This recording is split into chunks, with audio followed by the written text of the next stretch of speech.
toujours le 13 février, je voudrais faire un petit commentaire, ou un long commentaire, peu importe, sur finalement ce que je mets en place comme dispositif. Et c'est marrant, dans le sens, c'est pas marrant du tout, c'est même un peu frustrant, un peu rageant, de se rendre compte que il y a une chose qui caractérise mes propos en dehors du fait qu'ils sont un peu désarticulés, un peu manquants de corps et manquant de cohérence, et quelquefois il semble être assez peu, assez peu profond, de cette profondeur euh, que l'on aime côtoyer.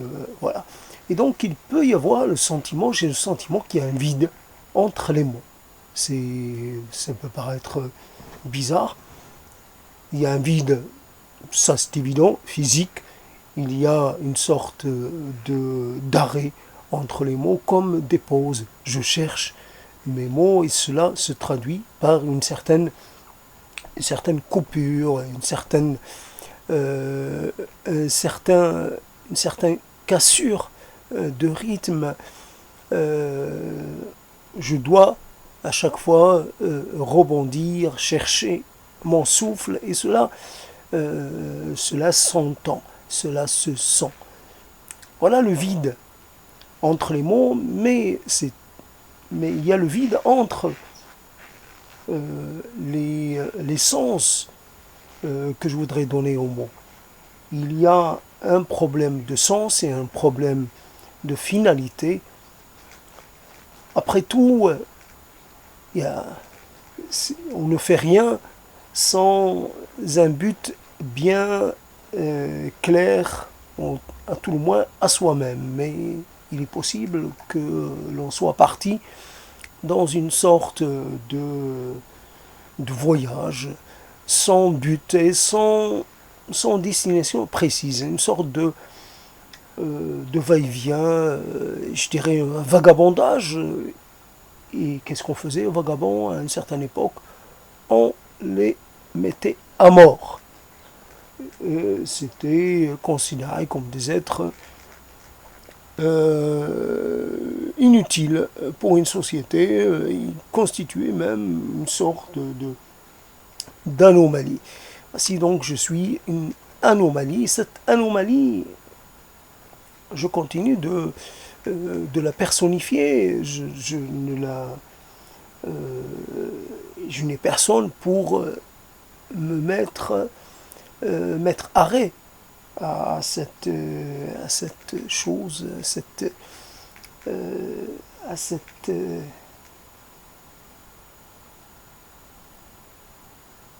à cette incongruité qui continue de se prolonger. Donc le vide entre les mots, il y a comme il y a comme un manque il y a comme un manque de quelque chose. Je laisse suffisamment d'espace pour que quelqu'un d'autre vienne poser ses propres mots.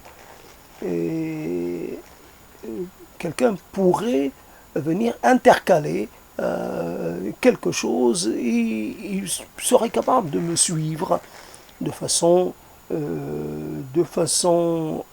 permanente, méthodique. Et à chaque fois que je dis un mot, il serait dans la capacité de, de le contredire, de le diminuer, de le délégitimer. Un peu de cette histoire qui m'est arrivée avec les blogs, et qui a constitué en partie un tournant.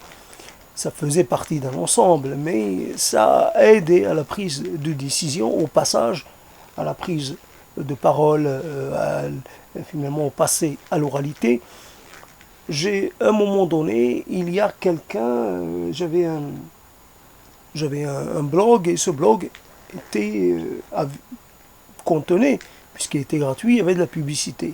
Et je suis arrivé, quelques temps après, le blog était devenu totalement envahi par la publicité. Mais ça, c'était un aspect du sort réservé au blog. Après, il y a eu un blog, là aussi, qui était comme colonisé par un message évangélique, voilà, une sorte de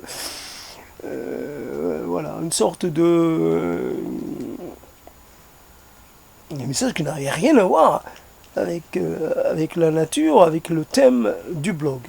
Il s'agissait simplement de profiter de ce qui existait déjà, de parasiter et de phagocyter même. Donc, c'est pour ça, donc je dis, quelqu'un pourrait trouver matière ou possibilité à intervention. Et c'est vrai, le vide, on le constate, le vide. Alors, le vide n'est pas toujours, je ne sais pas, il n'est jamais absolu, c'est évident. Le vide n'est qu'une, peut-être qu'il n'est qu'une hypothèse, mais après tout, la totalité du monde visible, invisible, est occupé. Il n'y a pas de vide à proprement parler. Il y a juste une matière, peut-être, dont on ne connaît pas la composition, dont on ne connaît pas les lois. Et donc, en attendant, voilà, comme à une certaine époque, on pouvait dire cette chose n'existait pas, on pouvait nier l'existence d'une chose parce que on ne savait pas quelle était presque sa fréquence, sa fréquence sonore, voilà. Et après, quelle est sa fréquence, je ne sais pas comment dire, on ne savait pas euh, euh, comment entrer en contact avec elle, comment se rendre compte de son existence. Et il y a des existences qui se passent dans des dimensions euh, auxquelles on n'a pas accès de par les moyens que l'on possède naturellement. Et pour cela, il faut utiliser des aides, il faut utiliser des subterfuges, il faut recourir à la technique. Donc,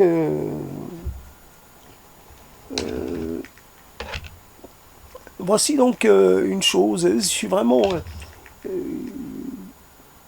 le vide, j'y pensais avant d'entendre ce qu'a dit Stigler, un peu diffusé sur une radio. Stigler, on a l'impression qu'il joue un rôle, qu'il joue à se montrer, et qu'il est dans une sorte de compétition, peut-être avec lui-même. Je ne vois pas avec qui il pourrait être en compétition. Et il a cité des tas de choses. Alors, comme à une époque, on pouvait dire, tiens, pour finalement le bagage,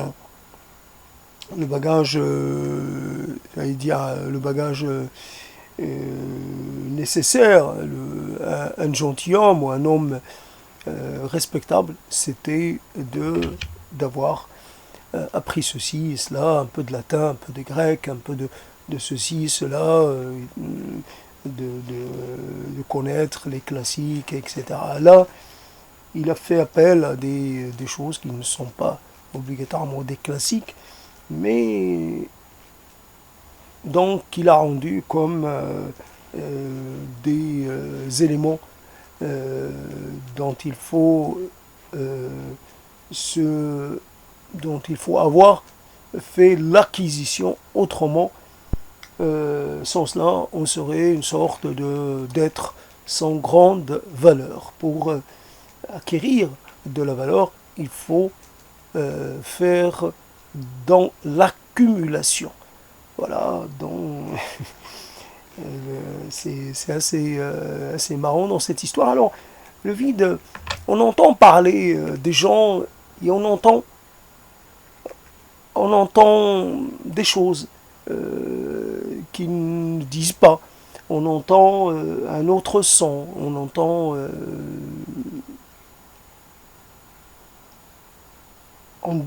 entend quelque chose qui est en contradiction avec ce qu'ils sont ce qu'ils étaient en train de dire.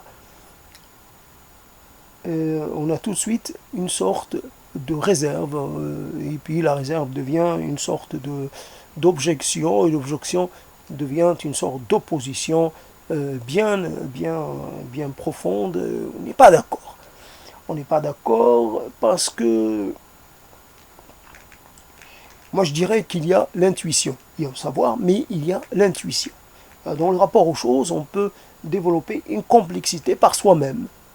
Par soi-même, parce que la pensée complexe n'a pas besoin d'aller puiser ces éléments, ces constituants, dans d'autres pensées constituantes. Il est possible que chaque être humain développe ou élabore sa version de la complexité qui n'en est pas moins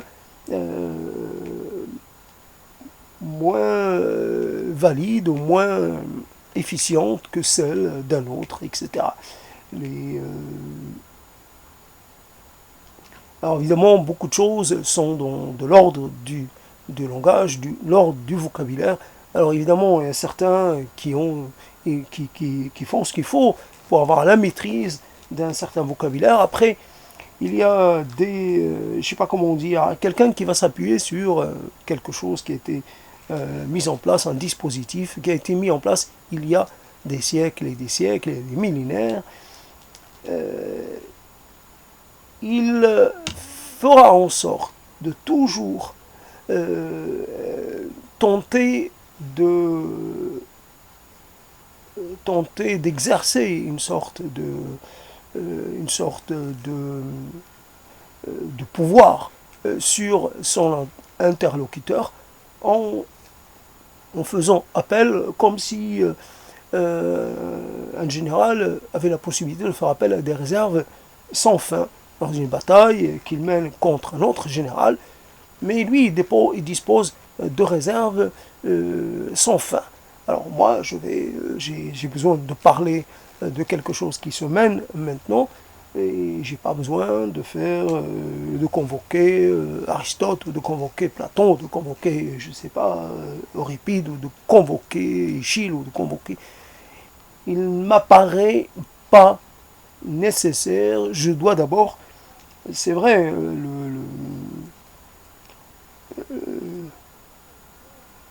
l'art de la guerre, et peut-être peut s'inspirer, peut utiliser une pensée stratégique ou des dispositifs tactiques qui ont été suivis par le passé, prônés par des hommes disparus. N'empêche que l'art de la guerre, ça se mène dans le présent. Et c'est en fonction du présent, en fonction des moyens que l'on a, en fonction de l'adversaire, en fonction d'un certain nombre de choses, en fonction du rapport de force, en fonction de... un général, il n'arrive au généralat que par un processus de sélection et de mise à l'épreuve. S'il arrive à obtenir un poste de grand ordonnateur, c'est que il est passé par une sélection c'est qu'il a prouvé qu'il avait la valeur nécessaire, qu'il avait donc les compétences requises. Donc c'est bien sûr la pensée ancienne, la pensée passée n'est pas inutile, mais ça forme, je sais pas, ça permet de se distraire, ça permet peut-être d'oublier le présent pour aller un peu, voilà, tiens, si on jette un coup d'œil en arrière pour voir comment les choses se sont passées. Mais après, le présent, il a besoin d'être pensé avec les outils du présent, la spécificité d'un moment. Si moi je commençais à me représenter la vie, mon avenir et mon in-avenir, ou non-avenir, avec les outils du passé, ça ne serait pas, je ne serais pas très avancé. J'ai besoin d'articuler les choses à partir de l'instant et de la spécificité de l'instant. Et au fur et à mesure, je vais élaborer les outils. Après, moi, je dépends beaucoup du passé. Peut-être c'est pas, j'ai pas le choix. Je dépends de certaines choses qui m'ont été transmises. Après, je ne peux pas dire que je les possède, mais j'en possède une sorte de petits éléments, un petit abrégé, voilà, côté un peu raccourci, voilà. Donc, simplement pour revenir sur le vide dans la totalité de ce que l'on fait, c'est marqué par le vide et par l'absence. L'absence d'horizon, l'absence de, de, de l'absence de futur, l'absence de prolongation, voilà, c'est le vide d'un côté et l'absence de l'autre. Comme une expression un peu simple, il dit oui, on peut être absent à son propre présent et encore plus son propre avenir.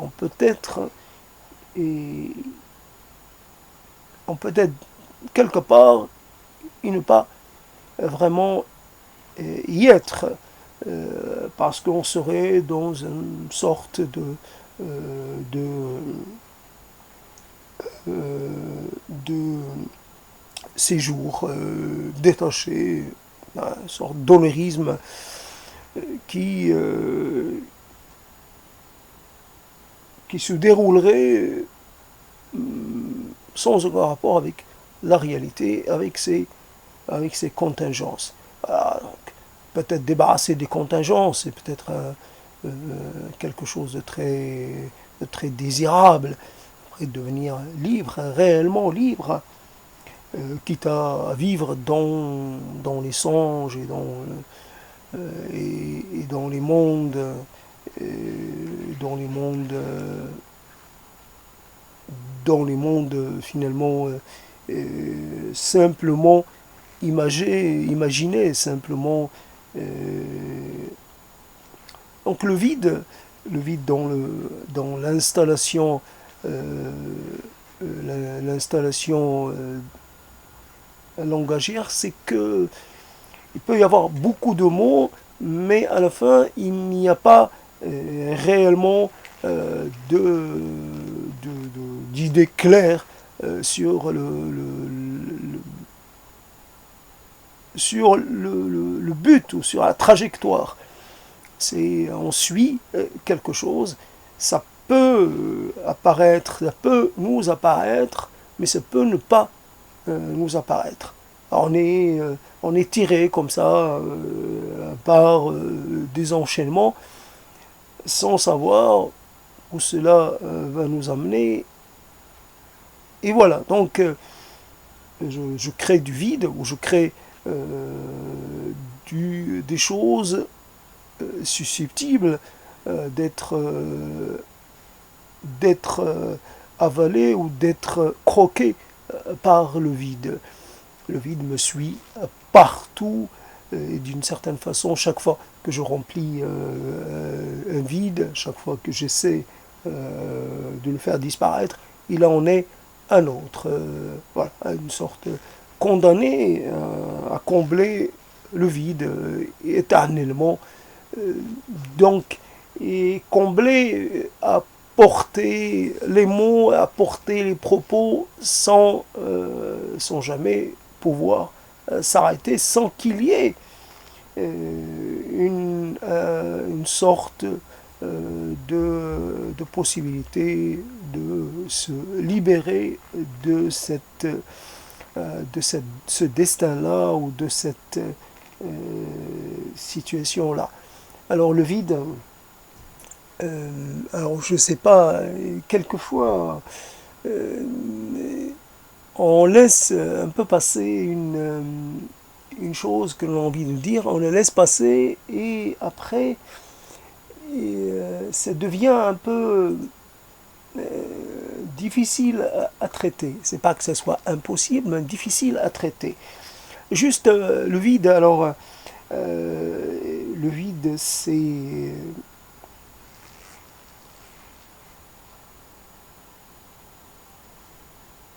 En fait, le vide est nécessaire parce euh,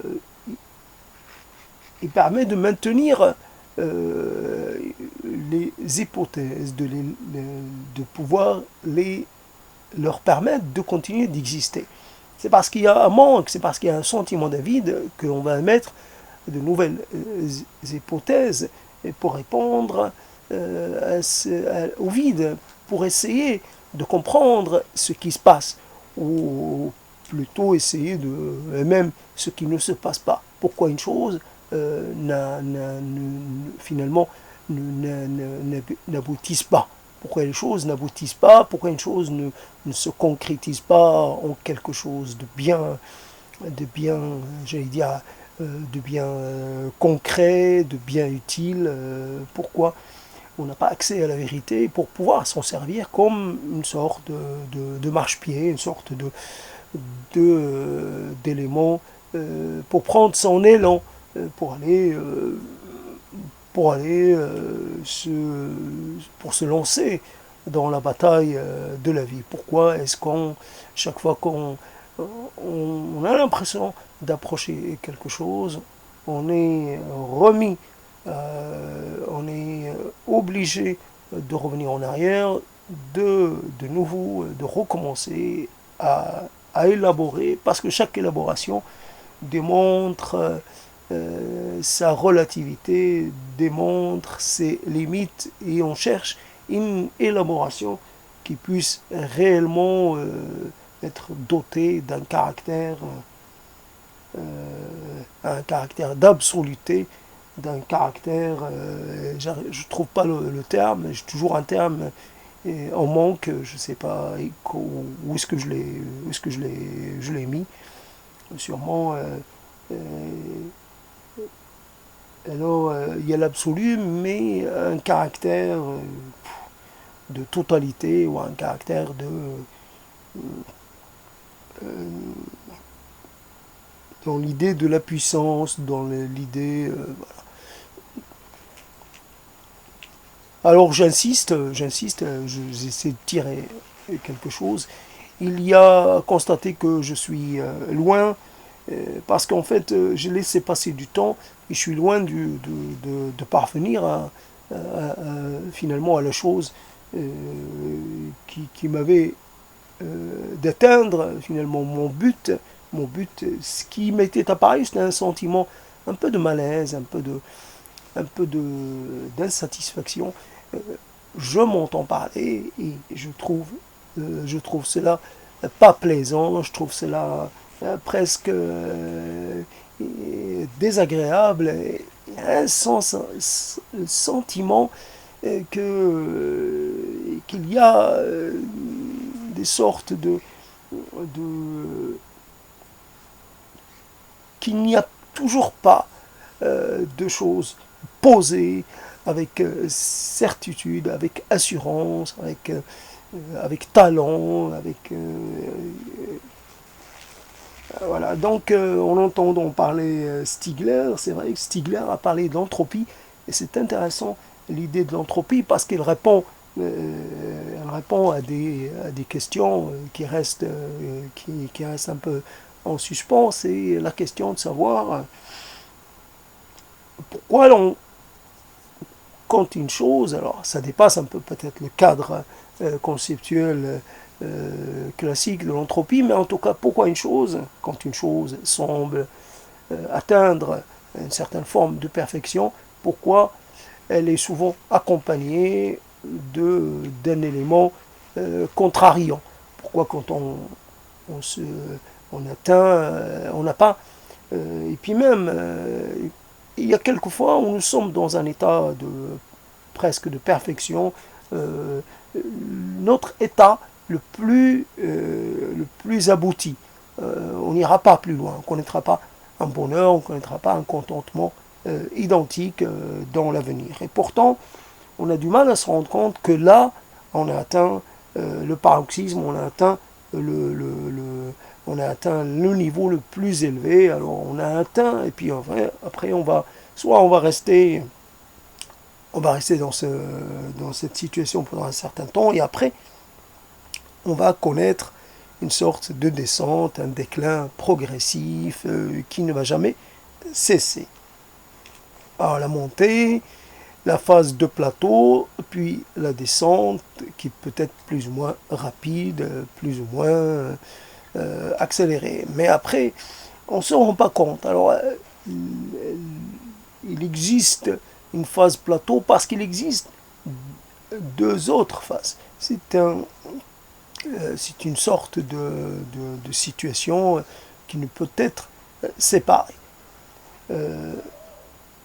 On fournit un effort assez conséquent pour arriver à vaincre une difficulté ou une contrariété. Une fois la victoire acquise, ben on va, comme si, je sais pas, des gens se mettaient ensemble et faisaient des sacrifices pour arriver à défaire leurs ennemis, mais à la fin, au bout de, je sais pas, beaucoup d'épreuves, ils vont se mettre à se bagarrer entre eux pour savoir qui a le droit à plus de butin. Voilà, ils vont se battre pour le butin et donc ils vont se mettre à s'entretuer. Ah, je ne sais pas pourquoi je dis ça, mais en tout cas il y a un moment, je sais pas, j'ai perdu je suis focalisé sur le fait d'essuyer mes lunettes. En fait, je fais ça mécaniquement, j'ai pas cessé de le faire depuis le début. Et c'est vrai que c'est manque, je dirais, c'est un problème de mémoire, mais c'est aussi un manque de concentration. C'est pour ça que je perds quelquefois le lien avec les choses, surtout quand j'essaie de faire une métaphore. En tout cas, la phase donc de montée est une phase compliquée. Une fois qu'on est arrivé à une situation de stabilité, et obligatoirement, l'entropie, il va y avoir des éléments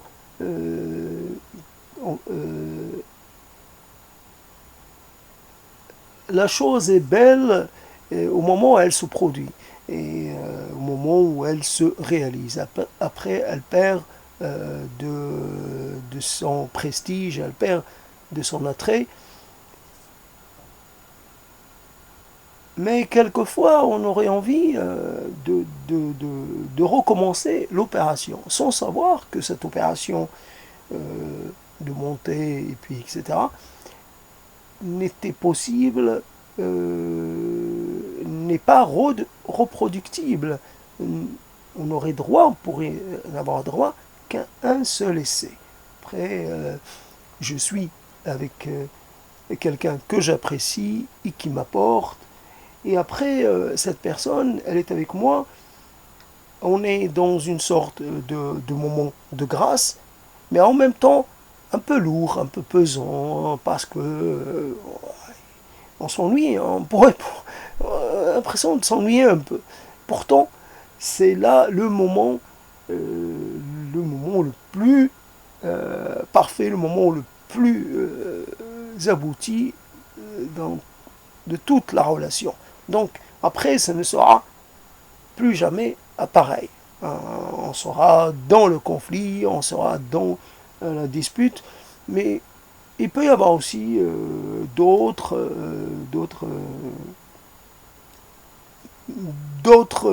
interventions.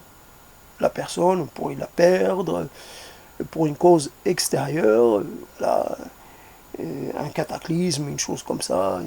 Mais voilà, on se retrouve seul. Et comment apprécier la chose quand on ne sait pas qu'elle ne sera pas qu'elle ne sera pas répétée. Comment savoir? Comment savoir quand on ne peut pas savoir?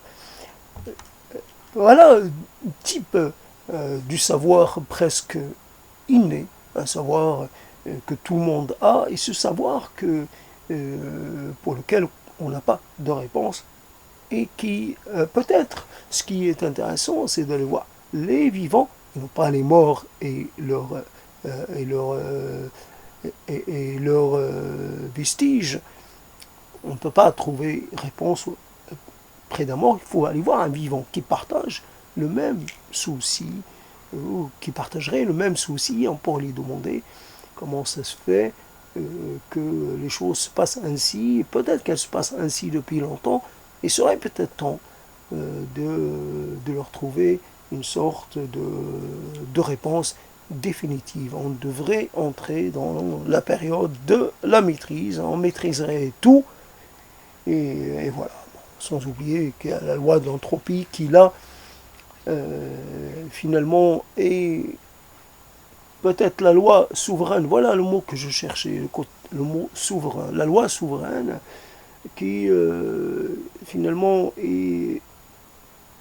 cette loi va faire en sorte de déconstruire tout ce, enfin, ou de faire perdre de sa forme tout ce qui a pu prendre forme à un moment donné.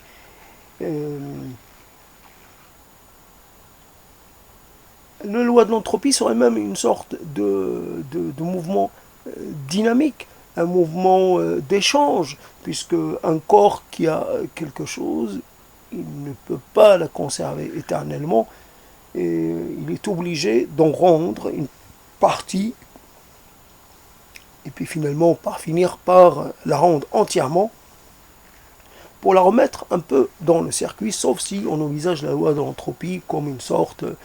Alors là, on peut rejoindre l'idée de la source.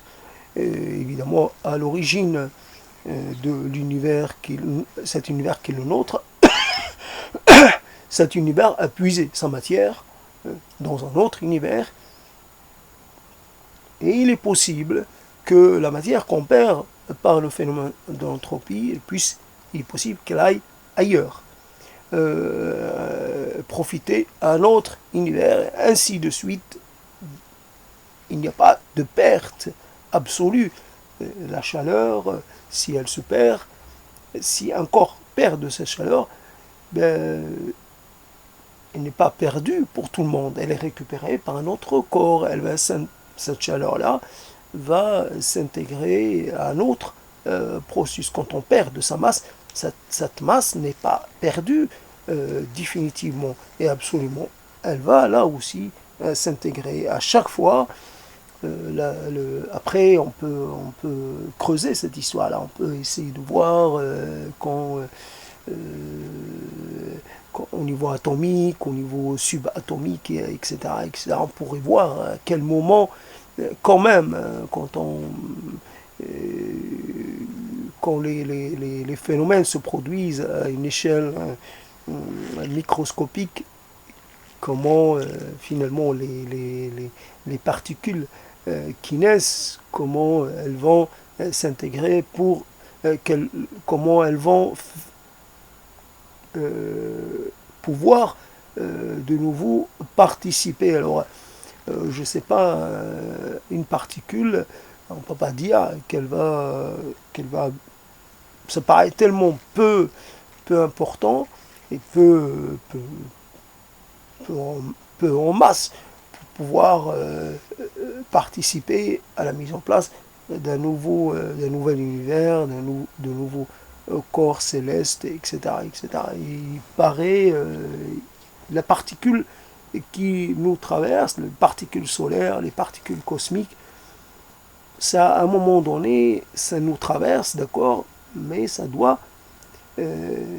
finalement, à un moment donné, être piégé par quelque chose. Alors, cette chose-là, comment on pourrait l'envisager, comment on pourrait l'hypothéser, Voilà, j'en sais rien. En tout cas, voilà, le vide. Le vide n'est finalement qu'apparence. Quand je parle et qu'il y a du vide entre deux mots, il n'y a pas de vide, il y a des bits. Obligatoirement, même le vide est plein. Il est constitué de bits, il est constitué de je sais pas si on peut appeler ça, ben voilà, c'est, je sais pas comment appeler ça autrement, en tout cas, trouver un mot qui puisse finalement déterminer ça de façon exacte. En tout cas, il reste des questions, plein de questions. Mais est-ce que toutes les questions sont légitimes? Est-ce que toutes les questions ont sont-elles nécessaires? Voilà la question. Est-ce que trop de questions ne seraient pas, on pourrait dire, contre-productif? Non, mais est-ce que ça ne démontrerait pas une absence d'occupation, une sorte de vide intérieur qui s'incarnerait dans une sorte de production presque exponentielle de mots? Je veux dire certaines choses, il faudrait les dire de façon assez résumée, pas besoin de les dire sur tous les tons possibles. Simplement, je me sens pas en forme et j'ai besoin que cela change. Et comment? Après, on se rend compte que finalement, dans la rencontre de deux corps, il ne suffit pas de laisser faire le désir, laisser faire la chimie organique, de laisser faire un peu la nature et l'instinct et tout cela. Il faut introduire de la parole, il faut parler ou durant tout le processus. J'ai fourni de la parole avant et je dois aussi en fournir pendant. Je dois dire des choses qui finalement donnent plus de caractère. Il faut dire à l'autre qu'on l'apprécie, alors qu'en fait, notre être devrait suffire à le lui démontrer. Pourtant, il faut le dire, il faut rassurer, alors qu'en fait, on n'est pas du tout dans, dans la production de crainte, et pourtant, il faut rassurer, il faut montrer que l'on est présent, il faut montrer que l'on est conscient de ce qui se passe. Voilà, donc la parole, elle ne répond pas seulement au vide intérieur, la parole, elle peut exister même quand il n'y a pas de vide intérieur, même quand tout va bien, il faut le dire, l'exprimer, le dire de toutes les façons possibles. Et quand quelque chose est réussi, voilà, malgré tout, on vous offre quelque chose, vous êtes en train de le consommer, quelque chose en train de la consommer, avec beaucoup d'entrain, et pourtant il faut quand même dire que c'est bon. Pourquoi? C'est vos gestes et votre enthousiasme devraient être largement suffisants. Non, il faut dire que c'est bon, et même évidemment il faut le dire aussi quand c'est pas bon. Il faut mentir, ou alors il faut exagérer, il faut exagérer le propos même, et voilà. Donc c'est le vide, je sais pas. L'intérêt de parler, l'intérêt de parler, de reparler, l'intérêt, c'est vrai que ça nous interpelle, c'est de façon récurrente. Il faut démontrer qu'on a quelque chose à dire, qu'on ne fait pas que répéter, que en fait on se plairait à une sorte d'injonction. Voilà, l'injonction de parler, l'injonction d'occuper l'espace comme ça autour de soi par les mots et par toutes sortes de procédés rhétoriques, alors de grande valeur ou pas, convaincants ou pas, peu importe, mais il faut qu'il y ait de la parole et encore de la parole et encore de la parole, même si elle devait être imparfaite, inaboutie, largement, et quelque part, laissons même si elle devait laisser à désirer, c'est d'une certaine façon, ça vaut mieux que rien, ça vaut mieux que le silence opaque, le silence qu'on ne sait pas déchiffrer. On sait déchiffrer une parole et on ne sait pas déchiffrer le silence, on ne sait pas déchiffrer l'absence, on ne sait pas déchiffrer les choses qui ne prennent pas corps, les choses qui ne s'incarnent pas. Alors on incarne un désir, on l'incarne dans un mot, on l'incarne dans un propos, on l'incarne dans quelque chose. On incarne aussi une difficulté, voire une impossibilité, voire une impuissance. On la met au mot pour qu'elle soit plus réelle, pour qu'elle ait une sorte de corps. Un mot, voilà, les mots sont les corps,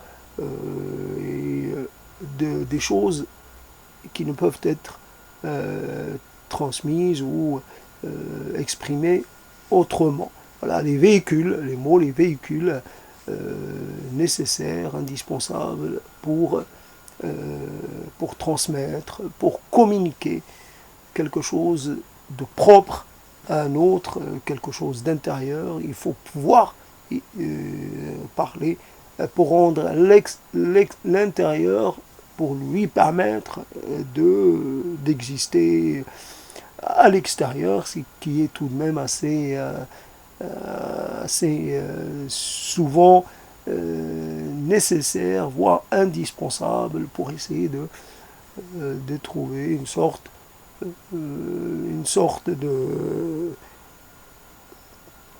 d'arrangement, une sorte de parvenir à un certain niveau de résolution des différents conflits et un niveau de satisfaction des différentes attentes que l'on porte en soi. Voilà.